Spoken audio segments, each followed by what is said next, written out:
네, 안녕하세요. 저는 지금 서울대 화학부 박승범 교수님 연구실에서 연구 교수로 일하고 있는 신영이라고 합니다.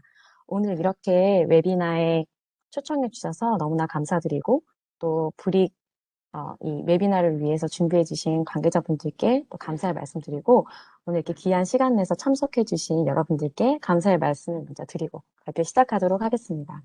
저는 케미컬 바이올로지 분야에서 이제 연구를 하면서 퇴행성 뇌신경 질환 관련한 연구 결과들을 오늘 쉐어를 하려고 하는데요. 좀 구체적으로는 타우 질병 관련된 치료제 개발을 위해서 피노티픽 스크리닝부터 시작해서 유로프로텍티브한 에이전트를 개발하게 되는 그 과정, 그리고 또 그 모드 오브 액션을 연구하는 과정, 일련의 과정을 모두 설명드리려고 합니다. 이것은 올해 1월에 안개반테 논문에 보고가 된 내용입니다. 고령화 시대에 살고 있는 저희들에게 퇴행성 뇌신경 질환 치료제를 개발하는 것은 너무나 중요한 과제라고 할 수 있겠습니다. 그중 잘 알려진 것이 이제 알츠하이머 질병일 거고요. 알츠하이머 질병은 세포 밖의 에이베라 플라그와 세포 내에 타우 단백질로 구성이 되어 있는 뉴로파이브릴러리 탱글, NFT라고 불리는 이런 단백질 응집체를 보이고 세포 사멸을 보이는 것이 그 특징이라고 할 수 있을 것입니다. 이와 같이 다양한 퇴행성 뇌신경 질환들은 어떤 특정 단백질의 어그리게이션을 그 특징으로 하고 있습니다. 그런데 이들 질병 중에서 타우 단백질로 구성된 NFT를 보이는 그런 질병들을 통틀어서 타우 질병들 또는 타우페티스라고 부르고 있고요. 이들 질병으로는 알츠하이머 디지즈, 프론토템포럴 디멘시아, 파킨슨 디지즈, 트라우마틱 브레인 인저리와 같은 이런 다양한 질병들이 있습니다. 타우 단백질이 무엇인고 하니 마이크로튜브에게 붙어있는 지금 이 하늘 색깔로 표시된 것이 타우 단백질인데 뉴런의 엑소널한 부분에 마이크로튜브에 붙어서 이 타우 단백질이 어떤 엑소널 아웃크로스트에 중요한 역할을 하고 구조적으로도 안정화시키고 물질 트랜스퍼에 중요한 역할을 한다라고 알려져 있습니다. 그런데 이 타우 단백질이 어떤 이유로 인하여서 마이크로튜브에서 떨어져 나가게 되면 타우 단백질은 응집을 시작하게 되고 마이크로튜브는 디스어셈블이 되고 이제 신경 세포가 사멸에 이르게 되는 그런 과정을 거치게 됩니다. 이 A베타와 더불어서 이 타우 단백질은 퇴행성 뇌신경 질환 치료제 개발을 위해서 굉장히 주목받고 있는 타겟이라고 할 수 있습니다. 이 타우를 기반으로 한 치료제 개발 전략은 다음과 같습니다. 타우가 굉장히 다양한 PTM을 보이고 있기 때문에 PTM 모듈레이터를 개발하는 방법, 그리고 타우에 직접 붙어서 어그리게이션을 막거나 또는 그 타우 어그리게이트를 디스어셈블 시키는 물질을 개발하는 방법, 또 타우 어그리게이트 된 것들을 클리어런스를 시키기 위해서 오토파지나 프로티즈멀 클리어런스 머시너리를 향상시키는 방법과 같은 방법이 있습니다. 또 타우가 세포에서 세포로 퍼지는 프라이온-라이크한 디지즈이기 때문에 타우 안티바디를 사용하는 방법이 또한 각광받고 있습니다. 이러한 전략을 기반으로 굉장히 다양한 물질들이 이제 임상에 들어가 있는데요. 이 차트가 약 2년 전에 이제 보고된 논문에서 발췌한 것인데 현재 이 임상 기간이 좀 길기도 하고 현재 이렇게 드래스틱하게 막 달라진 건 아니라서 이 차트를 가지고 오늘 소개를 드리려고 합니다. 여기에 아무래도 가장 활발하게 이루어지고 있는 부분이 여기에 녹색으로 보이고 있는 이뮤노테라피 영역이고요. 굉장히 많은 물질들이 계속 임상에 들어오고 있고 하지만 작년에 몇 가지들은 이제 중단이 되었고 올해 또 결과가 나오는 것들이 있을 예정입니다. 지금 여기 보시는 파란 색깔로 표시된 메틸렌 블루에서 시작한 이 LMTX라는 컴파운드는 현재 3상을 진행을 하고 있고 이것은 타우 어글게이트를 이니비션을 하는 것으로 알려져 있습니다. 그런데 아직까지 뭐 타우 질병으로 치료제로 승인이 난 것은 없는 상태이고 지금 보시는 바와 같이 그 스코프이 굉장히 제한적이라고 할 수 있습니다. 그 이유에 대해서 저희가 생각을 해보았을 때 아무래도 아직 타워 메커니즘에 대한 이해가 부족하기 때문이 아닐까라고 생각을 하게 됩니다. 그래서 이와 같이 이런 다양한 타겟들을 위주로 해서 타워 질병 치료제를 개발하는 것도 굉장히 좋은 방법이지만 또 새로운 타워 모듈레이터를 찾아 나서는 것도 또 중요한 과정일 것입니다. 그래서 저희는 바람 투탑 어프로치라고 할 수 있겠는데요. 먼저 세포 안에서 타워 어그리게이션을 이니비션 하는 물질을 찾고 이 물질이 어떤 기작으로 타워 응집을 저해시켰는가 것을 살펴보고자 하는 그런 연구를 저희 연구실에서 진행을 하게 되었습니다. 그런데 타워 어그리게이션을 일으킬 수 있는 그런 어떤 컨디션이 굉장히 방대하다는 것을 알게 되었습니다. 타워 뮤테이션도 있고, 억시데이티브 스트레스도 있고, 굉장히 다양해서 그것을 좀 내로우 다운할 필요가 있었고요. 거기에서 저희는 소프트 스트레스, ER 스트레스에 주목을 하게 되었습니다. 그 이유는 최근 퇴행성 뇌신경 질환과 ER 스트레스가 굉장히 밀접한 관련이 있다라는 보고가 많이 증가하고 있기 때문인데요.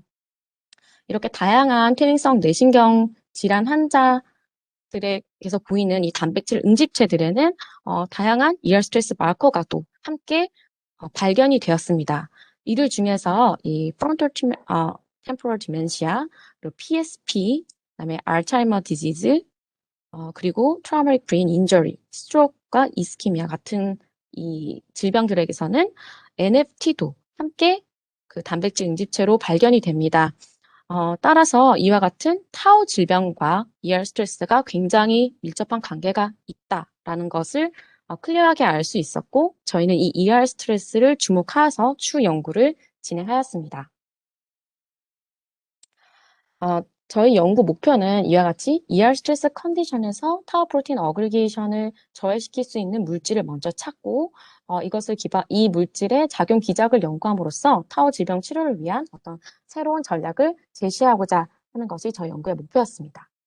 워크플로우는 다음과 같습니다. 먼저 표현형 기반 스크리닝을 통하여서 유효 물질을 찾고, 구조 액티비티 상관관계 연구를 통하여서 액티비티를 임프루브 시키고, 이 컴파운드의 타겟을 찾고, 그리고 모델 백션 스터디를 하고, 마지막으로 동물 모델에서 그 효과를 검증하고자 하였습니다. 이를 통하여서 저희가 타우 질병에 대한 어떤 새로운 전략을 제시해보자 라고 이 연구를 시작하였습니다. 저희가 표현형으로 보고자 하는 것은 타우 단백질의 어셈블리입니다. 이를 위해서 사용한 기법은 바이옵시 메소드로서 이 기법은 스플릿 익스프레스 되고 있는 형광 단백질은 세포 내에서 형광을 띠지 않다가 이 스플릿 익스프레스 된 단백질이 거리적으로 근접하여져서 어셈블 하게 되면 형광이 턴온 되는 것을 활용한 것입니다. 그래서 N-터미너스 비너스와 타우, 그리고 C-터미너스 비너스와 타우를 각각 발현하는 이 두 가지 컨스트럭트를 코익스프레션 시킨 이 세포에서 형광 톤 on and off를 따라감으로써 타우의 어셈블리를 저희가 모니터링할 수 있게 되는 것입니다. 여기에서 타워 어그리게이션을 유도하기 위해서 ER 스트레스 인듀서로 잘 알려져 있는 셉시갈진이라는 컴파운드를 사용하였습니다. 이 컴파운드는 칼슘 펌프의 이니비션을 시켜서 칼슘 아이온 농도를 이제 세포에서 이상을 일으켜서 ER 스트레스를 일으키는 그런 물질입니다. 그런데 이와 같은 이제 스트레스 인듀서를 사용하여서 타워 어셈블리를 유도한 경우에는 타워가 완전히 피블까지 가는 것이 아니고 그냥 타이머만 돼도 형광이 턴온이 되게 됩니다. 저희는 이것이 저에게 적합한 스크린이라고 생각을 한 것이 솔루블한 이런 타워 올리고머가 세포 독성이 더 있다라는 그런 보고 또한 있기 때문입니다.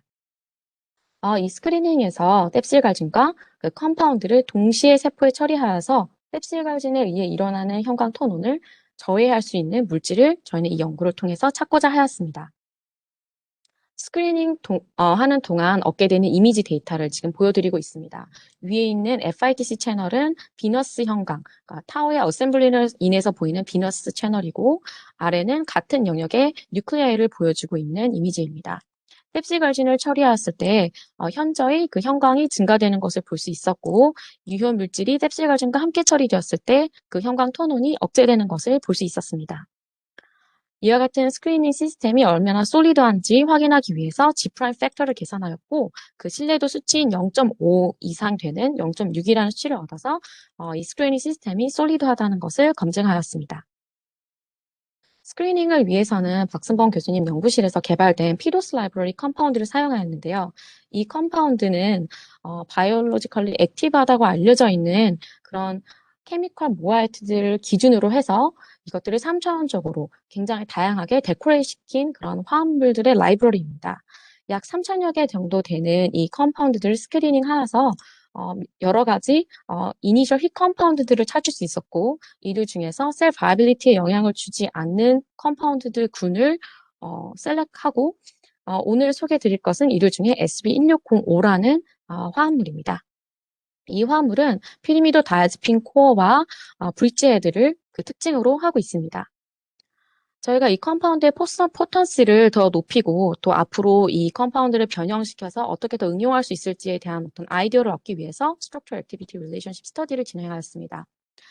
이 중요한 코어 구조는 그대로 남겨놓고 R1, R2, R3 그룹으로 이렇게 다양하게 변형을 시키고 그 컴파운드들을 타워 바이옵시 세포에서 형광 변화도로 그 컴파운드 액티비티를 확인하였습니다. 이들 여러 컴파운드 중에 지금 이 검은 색깔이 지금 SB1605로 인한 액티비티인데 SB1617 컴파운드가 ISDPT가 약 2마이크로몰 정도로 얻어지며 액티비티가 더 좋아서 이 컴파운드를 리드 컴파운드로 해서 추후 스터디를 진행하였습니다. 그런데 이 R1 포지션에 아로매틱 그룹이 제거되었었을 때 1607 같은 경우 그 액티비티가 현저히 감소되어서 이 1607 컴파운드를 네거티브 컴파운드로 사용하여서 추후 실험을 또한 진행을 하였습니다. 타우 병증은 그 타우의 과인산화를 굉장히 큰 특징으로 하고 있습니다. 따라서 저희가 웨스턴 블라스로 타우 포스포릴레이션 정도를 확인을 해보았고요. 셉시갈진 처리 시 다양한 사이트에 타우 포스포릴레이션이 증가되고 SB1617이 들어갔을 때 그 증가가 현저히 감소하는 것을 확인할 수 있었습니다. 반면에 네거티브 컴파운드인 1607이 들어갔을 때는 그와 같은 액티비티가 적게 보이는 것을 확인할 수 있었습니다.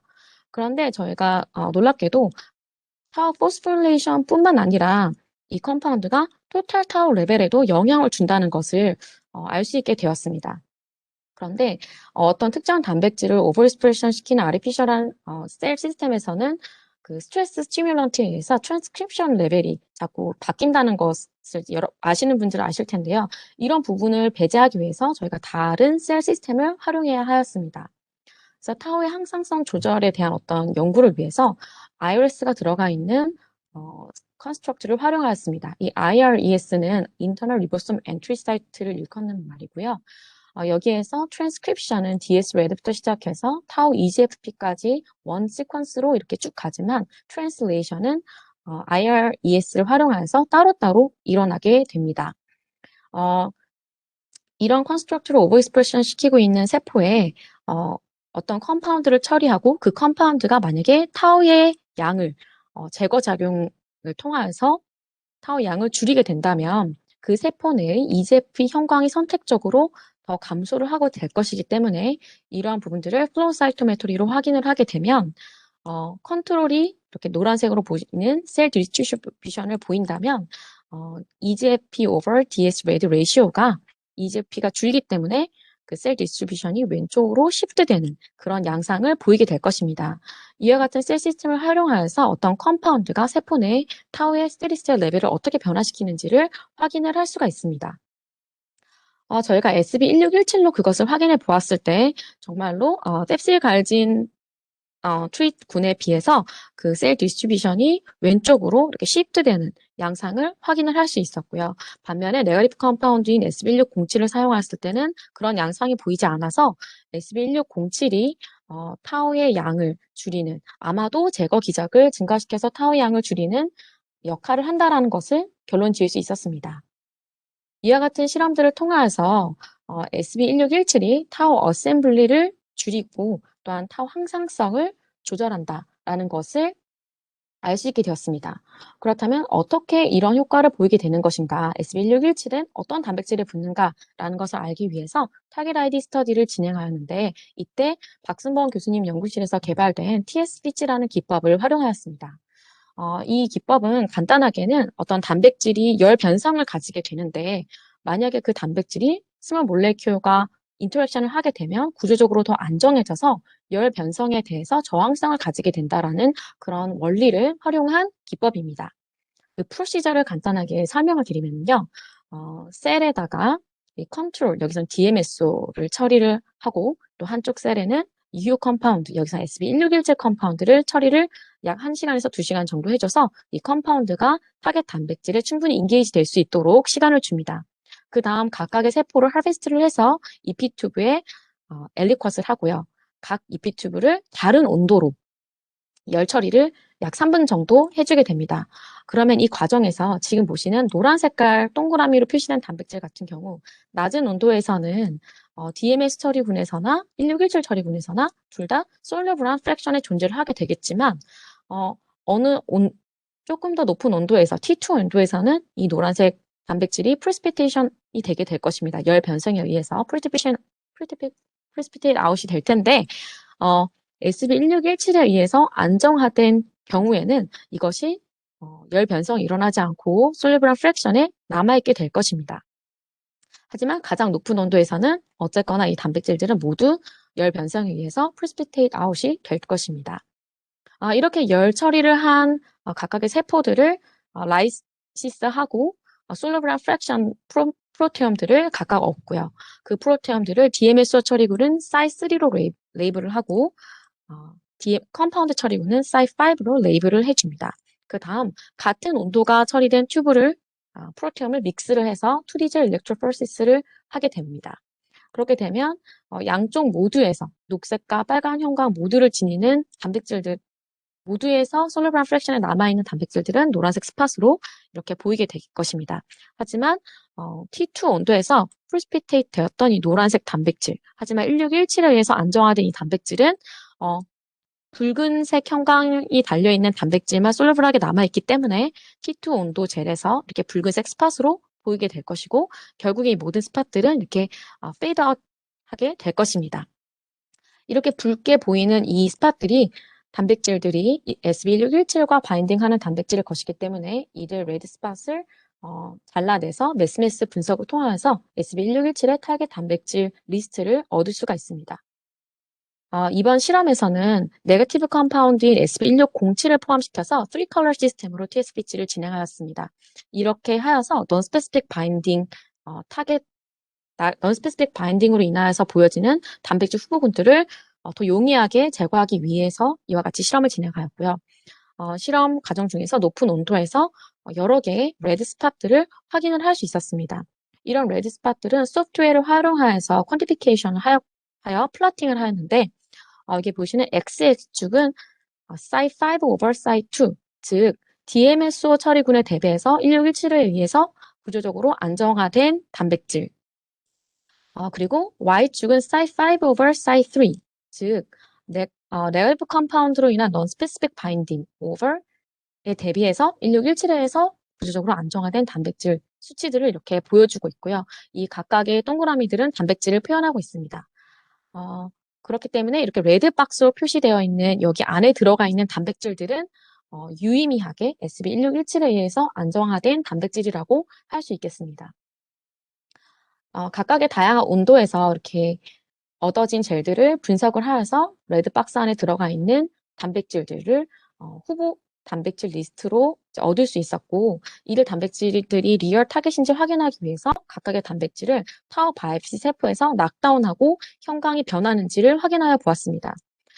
만약에 이 단백질이 바이옵시 타워 세포에서 형광 변화를 보이지 않는다면 그 단백질은 SB1617 컴파운드에 바인딩은 할지는 모르겠지만 펑셔널리는 릴레이트 되어 있지 않기 때문에 그 단백질은 후보 단백질 리스트에서 저희가 제거를 할 수 있게 되는 것입니다. 이와 같은 검증 과정을 거쳐서 저희는 SB1617의 타겟이 PDIA3와 DNAGC3 두 가지 단백질을 타겟 단백질로 결론 지을 수 있었습니다. SB1617과 이 후보 단백질 간의 바인딩을 세사로 확인하였을 때 SB1617이 DNAGC3와 PDIA3를 높은 온도에서도 이렇게 안정화시킨다는 것을 확인할 수 있었고요. SPR을 통해서 인비트로 상에서도 1617이 PDI3와 DNAGC3에 바인딩한다는 것을 확인하였습니다. 또한 풀다운 어세이를 위해서는 SB1624라는 프롭 컴파운드를 프리페레이션을 하였는데 이것은 이 클로로를 아지르 그룹으로 이 나이트로를 사이닐 그룹으로 바꾼 것인데 이것은 포토 리액티브한 이 아즈도페누 그룹을 활용하여서 타겟 단백질에 이 컴파운드가 바인딩 할 수 있게 하기 위해서 이제 이것들을 넣어주고 포토 리액티브 모이티를 넣어주고 그다음에 이렇게 크로스 링킹 된 단백질들을 스트랩타비딘 비즈로 풀다운 하기 위해서 바이오틴 아자이드로 클릭 리액션을 하기 위해서 이 알카인 모이티를 여기다가 넣어 주었습니다. 이렇게 준비된 SB1624 컴파운드가 타워 바이옵시 세포에서 이와 같이 액티비티가 좀 떨어지긴 하지만 액티비티가 있다는 것을 확인하였고, 이 1624 컴파운드에 DNA JC3와 PDI3가 바인딩하고 리얼 컴파운드인 SB1617을 추가로 넣어서 컴피티션 시켰을 때 이들 바인딩이 제거된다는 것을 확인하여서 SB1617이 이들 두 단백질 모두에 바인딩한다는 것을 결론 지을 수 있었습니다. 다음으로는 타겟 밸리데이션으로 페이노카핀 테스트를 하였는데요. PDI3와 DNAGC3 두 가지 단백질을 각각 siRNA를 활용하여서 바이옵시 타우 세포랑 IRAS가 들어있는 두 가지 세포에서 SB1617의 효과를 미믹하는지 확인을 하여 보았습니다. 바이옵시 타우 세포에서도 PDI3와 DNAGC3를 낙다운 시켰을 때 그 비너스 형광이 감소하는 것을 확인할 수 있었고, IRAS가 들어있는 세포에서도 PDI3와 DNAGC3를 낙다운 시켰을 때 EJP 형광이 감소하는, 즉 셀 디스트리뷰션이 왼쪽으로 이렇게 시프트 되는 양상들을 확인할 수 있었습니다. 그렇다면 도대체 이 PDI3와 DNAGC3는 무엇일까요? 이것들은 우연하게도 ER 셰퍼론 단백질이면서 동시에 펄크 이니비터로서 작용을 하는 단백질들이었습니다.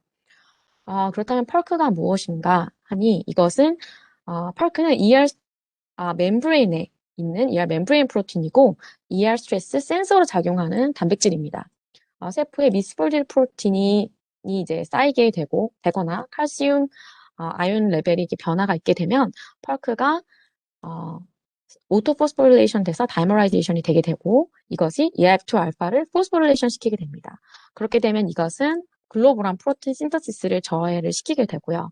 대부분의 프로틴 트랜슬레이션이 감소하는 반면 ATF4는 오히려 그 합성이 증가를 하게 되는데 ATF4는 트랜스크립션 팩터로 작용을 해서 다양한 ER 셰퍼론들과 오토파지 그리고 리독스 컨트롤 관련되어 있는 진들을 업레귤레이션 시켜준다고 알려져 있습니다. 이러한 어댑티브 셀 시그널링을 통하여서 생성되는 어떤 단백질들이 있는데 이런 것들을 unfolded protein response라고 하고 이들 중에 저희 SB1617의 타겟인 PDIA3와 DNAJC3가 있습니다. 아까 언급하였듯이 이 PDIA3와 DNAJC3는 펄크의 이니비터로 작용을 한다고 하였는데요. DNAJC3는 이 펄크 시그널링에 네거티브 피드백 룹의 존재를 하여서 직접적으로 펄크에 바인딩을 하여서 이 펄크 액티베이션을 종결시키는 역할을 하고요.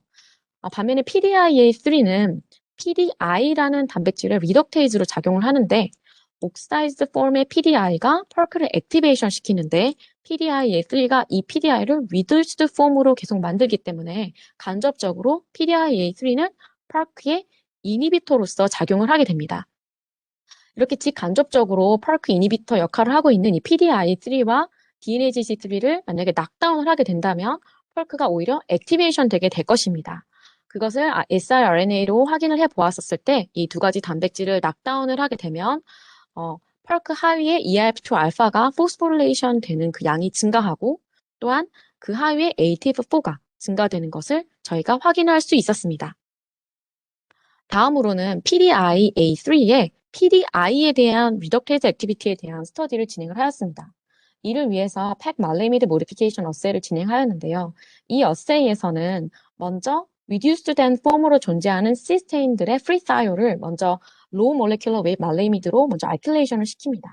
그 이후에 인텍트하게 존재하고 있는 oxidized form의 그 시스테인들을 DTT를 사용해서 reduce를 시키고요. 그렇게 해서 reduced 된 원래는 옥시다이즈 폼이었었던 그 사이올들을 약 5kDa 정도 되는 하이 몰레큘러 웨이 팩 말레미드로 알킬레이션을 시키게 됩니다. 이것을 이제 젤로 전기 용동하게 되면은 옥시다이즈 폼과 리듀스된 폼의 PDI를 젤상에서 세퍼레이션 되어서 볼 수가 있습니다. 저희가 PDI3 락다운을 하였었을 때 이 PDI의 옥시데이션이 증가하는 것을 이와 같이 확인을 할 수 있었고요. 여기가 이제 컨트롤인데 컨트롤 대비 증가한다는 것을 확인할 수 있었고 SB1617과 셉시갈진을 처리하였을 때 PDI의 옥사이즈 폼이 현저히 증가한다는 것을 이것을 통하여서 확인할 수 있었습니다. 따라서 이를 통해서 SB1617이 PDI3의 PDI에 대한 리덕테이즈 액티비티를 저해하고 있다는 것을 결론 지을 수 있었습니다. 그렇다면 이 펄크 이니비터인 DNAJC3와 PDIA3를 SB1617이 이니비션해서 결국 펄크를 액티베이션 시키는가, 이것을 휴먼 뉴로블라스토마 세포인 SH 세포에서 확인을 하였습니다. 셉실갈진, 그리고 셉실갈진과 SB1617 컴파운드를 시간 대비에 따라서 처리를 하여서 그 펄크 하위 시그널을 확인을 하였을 때 EF2알파 포스포릴레이션이 셉실갈진만 처리한 분보다 더 연장되는 것을 확인할 수 있었고, 그 하위에 AT4 레벨 또한 증가되고 연장되었다가 다시 리커버되는 것을 확인할 수 있었습니다. 그런데 굉장히 재미나게 SB1617을 셉실갈진이 없는 상태로 그냥 솔리 트리트를 하였을 때는 이와 같은 펄크 액티베이션 양상이 잘 보이지가 않았습니다. 즉 SB1617이 스트레스 리스폰시브하게 작동을 한다는 것을 저희가 발견하게 되었습니다. 저희가 그 이유에 대해서 완전히 이해를 하지는 못했지만 한 가지 저희가 가능성으로 생각하고 있는 것은 이와 같은 PDIA3와 DNAJC3가 스트레스가 있는 상황에서 그 양이 유의미하게 많이 증가를 하게 되고, 이 증가된 PDI3와 DNAJC3가 펄크를 이니비션하는 역할을 잘 하기 때문에 SB1617이 스트레스가 있는 상황에서 더 그 효과를 잘 보이는 것은 아닐까라고 추측을 하고 있습니다. 그렇다면 이 펄크가 액티베이션 되면 이 세포에서는 어떤 일이 벌어질까요? 먼저는 EF2알파 포스포릴레이션 때문에 단백질 합성이 글로벌 트랜슬레이션이 감소가 되게 되고요. ATF4 하위에서 오토파지가 증가하여서 단백질 제거 작용이 증가되게 됩니다. 이 부분에 대해서 SB1627이 어떤 효능을 보이는지 확인을 해보았습니다. 먼저 단백질 생성에 관련하여서 단백질이 합성되고 있는 중에 그런 단백질들은 퓨로마이신으로 중간에 이렇게 레이블을 할 수가 있습니다. 그렇게 퓨로마이신으로 레이블된 새로이 생성되고 있는 단백질들을 웨스턴 블롯으로 확인해 보았을 때 셉실갈진 처리 시 30분이 지났을 때 그 단백질 합성이 굉장히 많이 감소되었다가 다시 백업되는 것을 볼 수 있었고, 여기에 SB1617을 처리하면 그 단백질 합성이 현저히 감소했다가 다시 돌아오는 것을 확인할 수 있었습니다. 이와 같은 양상은 EF2알파의 포스포레이션 레벨과 그 양상이 일치하여서 SB1617이 단백질 합성을 일시적으로 감소시키고 ER 월크로드를 감소시키는 효과를 보인다는 것을 확인할 수 있었습니다. 그 다음으로는 오토파지에 의한 단백질 제거 작용에 대한 확인을 해보았습니다. ATF4 하위로 굉장히 다양한 레인지의 오토파지 진들이 레귤레이션이 되는데, 이때 SB1617이 이러한 다양한 ATG 진들을 유의미하게 그 양을 증가시킨다는 것을 확인할 수 있었습니다. 또한 오토파지의 대표 마커라고 할 수 있는 LC3 1-2 컨버전을 확인해 보았었을 때 SB1617이 들어갔을 때 1에서 2로 유의미하게 컨버전이 일어나는 것을 확인할 수 있었습니다. 또한 마지막으로 이와 같은 오토파지 플럭스가 마지막에 라이소소멀 데이그레데이션까지 이어지는지 확인하기 위해서 AIM-체리 GFP 타우 컨스트럭트를 발현하고 있는 핵293 세포를 사용하였는데요. 이것은 GFP가 에스틱한 환경에서 그 형광 세기가 약해지지만 M3는 그렇지 않다는 것을 활용한 그런 셀 시스템입니다. 이때 SB1617을 처리했을 때 M 체리 형광인 레드가 GFP에 비해서 더 많이 보이는 것을 확인할 수 있었고, 이를 통하여서 SB1617이 라이소소멀 타우의 양을 증가시킨다, 즉 타우의 오토파지를 증가시킨다라는 것을 확인할 수 있었습니다. 이와 같은 일련의 실험을 통하여서 SB1617이 PDIA3와 DNAJC3 두 가지 단백질에 바인딩하여서 이들의 펄크 이니비션에 대한 작용을 억제한다. 따라서 펄크가 액티베이션 되고 그 하위 시그널로 인하여서 프로틴 생성은 일시적으로 감소시키고 단백질의 제거 작용은, 타우의 제거 작용은 높여준다라는 것을 알게 되었습니다. 이런 일련의 작용을 통하여서 SB1617이 타우의 프로테오스테시스 레귤레이션을 성공적으로 이끌 수 있었다라는 결론을 지을 수 있었습니다. 그런데 사실 이런 일련의 과정들은 저희 몸에서 이미 일어나고 있는 과정인데요. 하지만 크로니컬한 이어 스트레스가 있는 상황이거나 아니면 패톨로지컬한 컨디션에서는 이와 같은 innate ear stress capacity가 충분하지 않아서 프로테오스테시스 레귤레이션에 이제 실패를 하게 됩니다. 이때 SB1617이 들어와서 이런 부분들을 극복할 수 있게 해주는 것입니다. 이와 같은 단백질 항상성 조절에 관련한 컴파운드는 SB1617뿐만 아니라 다른 유명한 화합물들도 컴파운드들도 존재를 하는데요.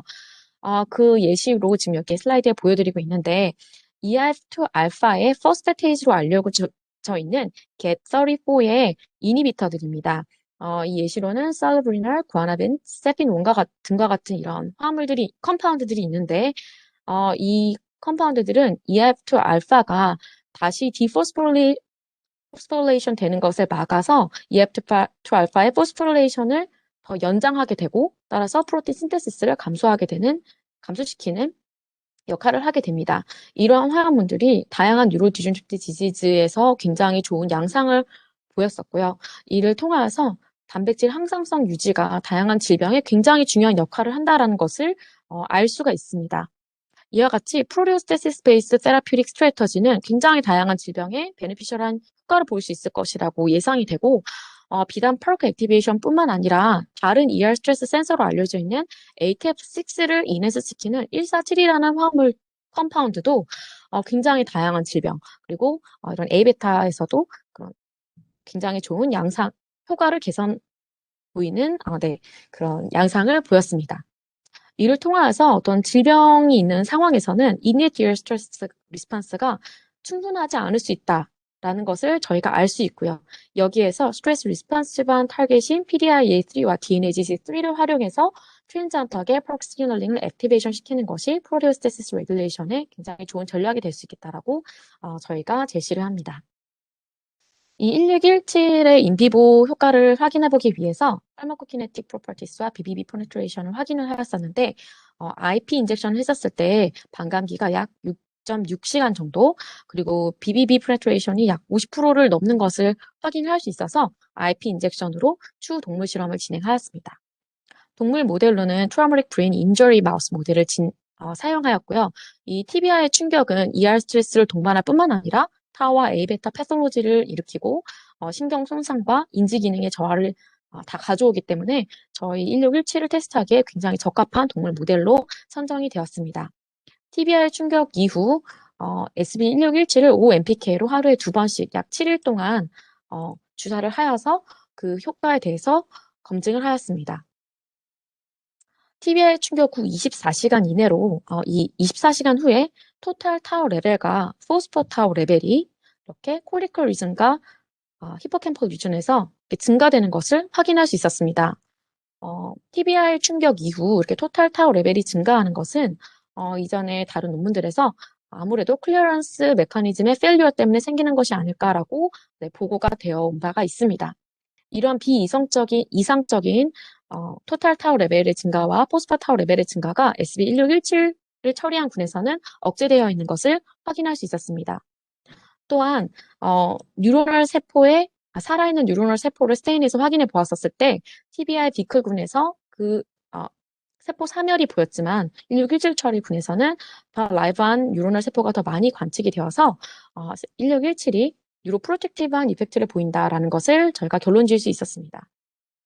나아가서 행동 실험을 확인해 보았었는데 Neurological Severe Score 테스트에서는 쥐에게 간단한 약 10가지 정도의 태스크를 주는데 페일링 할 때마다 점수가 올라가게 됩니다. 그래서 이렇게 점수가 높을수록 비헤비어가 별로 안 좋은 건데 이게 보시는 검은 색깔 TBI 비클 그룹 대비하여서 TBI SB1617 처리군이 그 학습 효과가 더 좋은 것을 확인할 수 있었습니다. 또한 폴 테스트에서 폴에서 햅 다운하는 데 걸리는 시간 그리고 그라운드까지 내려오는 데 걸리는 시간이 유의미하게 더 짧아서 SB1617이 TBI 마우스 모델에서 타우 관련된 패톨로지컬한 심텀과 그리고 이런 행동 개선에 긍정적인 역할을 한다라는 것을 저희가 확인할 수 있었습니다. 오늘의 발표를 요약하자면 저희가 타우 질병 치료제 개발을 위해서 타우 응집을 표현형으로 한 스크리닝 시스템을 시작으로 하여서 SCR 스터디를 거쳐 SB1617이라는 선도 물질을 개발하였고 이 물질이 타우 항상성을 조절한다는 것 그리고 타겟 단백질인 PDIA3와 DNAJC3를 통하여서 펄크를 액티베이션 시키고 단백질 항상성 조절에 이용한 효과를 가져온다라는 것이 오늘의 내용의 서머리입니다. 네, 이것을 마지막으로 여러분들께 감사의 말씀을 드리고 싶은데요. 단백질 합성에 수고해주신 김종원 박사님과 바이오 실험과 또 타겟 아이디 실험을 함께 도와주신 조아나 그리고 하재영 학생분께 감사의 말씀을 드리고 또 한림대에서 동물 실험을 위해서 수고해주신 최보영 박사님과 또 서상원 교수님, 그리고 저희 지도 교수님이신 박승범 교수님께 감사의 말씀을 드리고요. 오늘 이 긴 세미나 들어주신 모든 참여자분들께 감사의 말씀을 드리며 오늘 발표를 마치도록 하겠습니다. 감사합니다.